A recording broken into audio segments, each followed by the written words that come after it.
And the final question, which I'm asking everybody that we talk to on these podcasts, is what have you learned personally from your work in Apex? Which is, you know, it's it's an amazing question to ask because here we are putting these standards together, but I'm learning every day through my involvement in Apex. I'll start with you, Tony. Um, what have you learned? Um, the first thing I should say is I have been amazed by the generosity and the incredible capability in this industry, and specifically in the committee. So, just as context, I mean, we're a nonprofit. We're in this, Ajay and Tim and everybody is donating their time and their capability because they think this is our way to kind of give forward, pay it forward, and develop the next talent.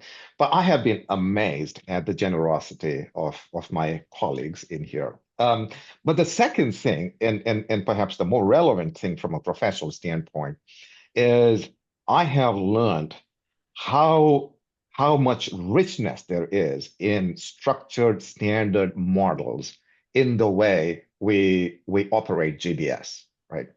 Um, you know, I think most companies kind of have homegrown experiences on how to create a service or how to improve a service or how to Mm, automate it and things like that.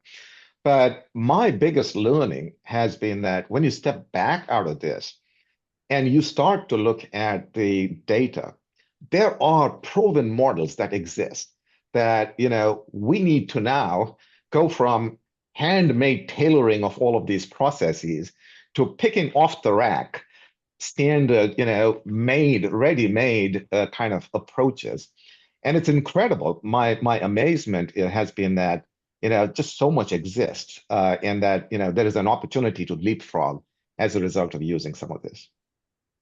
Ajay, you want to add anything? Hey, Tim, when you asked me the first question around why Apex, I said one thing about just the value in learning from your peers and sharing what you've learned. So, in addition to what Tony said around structure and playbook and methodology, what I'll say, it's a very dynamic space, right? When you're in the GBS space, there are so many different factors that impact you. You have to be a very strong, what I call a bimodal leader, where you have to run operations really well, but you also have to be on the cutting edge of innovation with the questions that you're asking about AI, and everyone wants us to get involved in agentic AI. Communicating value is very challenging. You have to become a very good value narrator and translator. You have to be a strong Mm, champion of talent. You have to always work with the C-suite and how are you going to influence them on what makes sense versus not, what should be in GBS versus not. And there's just so much to learn when you're talking to practitioners who are dealing with all of those dimensions on a daily basis.